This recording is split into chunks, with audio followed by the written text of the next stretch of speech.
حضرت مولانا دوست محمد قریشی رحمۃ اللہ علیہ فرماتے ہیں کہ میں ہندوستان گیا پڑھنے کے لیے، تو مجھے مدرسے میں تعلیمی داخلہ تو مل گیا لیکن اقامتی داخلہ نہیں ملا۔ اقامتی داخلے کا معنی یہ ہے کہ مجھے وہاں رہائش بھی نہیں ملی اور کھانے کا بھی انتظام نہیں ہوا مدرسے کی طرف سے۔ مدرسے والوں نے کہا کہ آپ درسگاہ میں آئیں اور سبق میں شریک ہو سکتے ہیں، نہ ہمارے پاس رہائش کی مزید گنجائش ہے نہ کھانے کی گنجائش ہے۔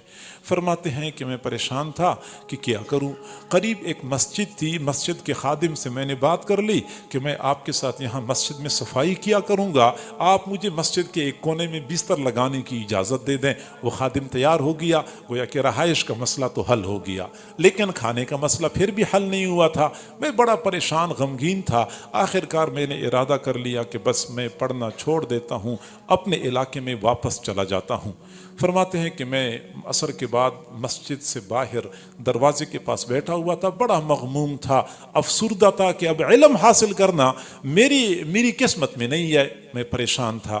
چنانچہ لوگ آ جا رہے تھے، گزرنے والوں میں سے ایک خاتون گزر رہی تھی، بوڑھی عورت تھی، اس نے میری طرف دیکھا، پھر کھڑی ہو گئی، پھر میرے قریب آئی اور کہنے لگی بیٹا آپ شکل و صورت سے کسی شریف خاندان کے فرزند معلوم ہوتے ہیں اور آپ کوئی پریشان ہیں، کوئی مغموم ہے، کیا مسئلہ ہے؟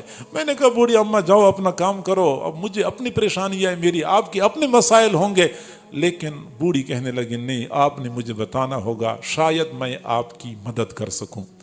وہ فرماتے ہیں کہ اس نے مجھے اتنا مجبور کر لیا، میں نے صورتحال بتا دی کہ ملتان کے قریب سے آیا ہوں یہاں پڑھنے کے لیے، لیکن یہاں میں پڑھ نہیں سکتا کیونکہ مدرسے میں کھانے کا انتظام نہیں ہو رہا اور میں خود انتظام کر نہیں سکتا، تو ارادہ میرا یہ بن گیا کہ میں واپس چلا جاتا ہوں۔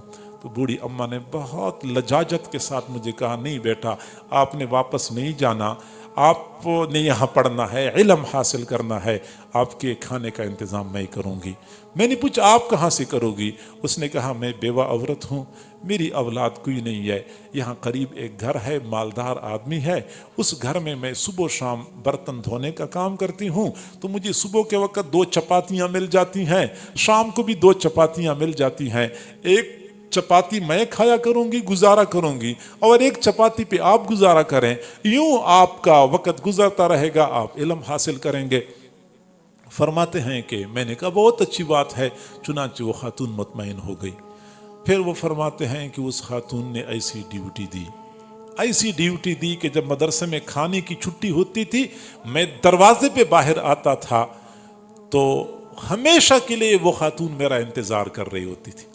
کبھی ایسا نہیں ہوا کہ میں پہلے پہنچ چکا ہوں وہ بعد میں آئی ہو، نہیں، وہ میرا انتظار کر رہی ہوتی تھی۔ مجھے جو ہی دیکھتی تھی دوپٹے کے کنارے کے ساتھ ایک روٹی بندھی ہوتی تھی، فوراً وہ روٹی کھول کے مجھے پکڑا دیا کرتی تھی، میں کہیں سائڈ پہ بیٹھ کے روٹی کھا لیتا تھا، نلکے سے پانی پی لیتا تھا، پھر اپنے سبق میں مصروف ہو جاتا تھا۔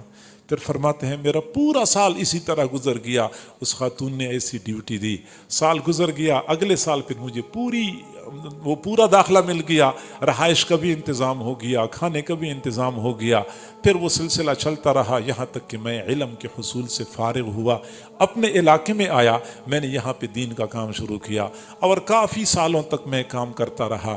پھر اللہ تعالیٰ نے مجھے یہ سعادت عطا فرمائی کہ میں حرم شریف چلا گیا حج کرنے کے لیے۔ تو حج کے ایام میں رات کے وقت میں نے ایک خواب دیکھا کہ ایک تخت ہے، بہت خوبصورت چمکتا دمکتا تخت ہے جس میں ہیرے جواہرات جڑے ہوئے ہیں۔ مجھے دور سے وہ تخت نظر آیا، میں حیران رہ گیا کہ یہ تخت کس کا ہے۔ جب میں قریب گیا تو میں نے دیکھا کہ اسی تخت پر وہی خاتون بیٹھی ہوئی تھی جس نے خوبصورت ریشمی کپڑے پہنے ہوئے تھے، زرق برق لباس میں ملبوس تھی اور سونے کے زیورات سے لدی ہوئی تھی۔ میں نے بوڑھی اماں کو سلام کیا، اس بوڑھی اماں نے مجھے سلام کا جواب دیا، تو میں نے پوچھا بوڑھی اماں یہ مقام آپ کو کیسے مل گیا؟ تو مسکرانے لگی، کہنے لگی یہ اسی ایک روٹی کی برکت ہے، اللہ رب العزت نے مجھے یہ مقام عطا کر دیا۔ جب مجھے اللہ کے سامنے حساب کتاب کے لیے پیش کیا گیا تو جو فرشتوں نے کہا کہ اللہ اس کا حساب لینا ہے، اللہ نے فرمایا کہ اس نے میرے ایک مہمان کی خدمت کی ہے، اس کا حساب لیتے ہوئے مجھے شرم آتی ہے، اس کو ویسی ہی اعلیٰ مقام عطا کر دو۔ بس اسی ایک روٹی کے نتیجے میں اللہ نے مجھے یہ مرتبہ عطا کر دیا۔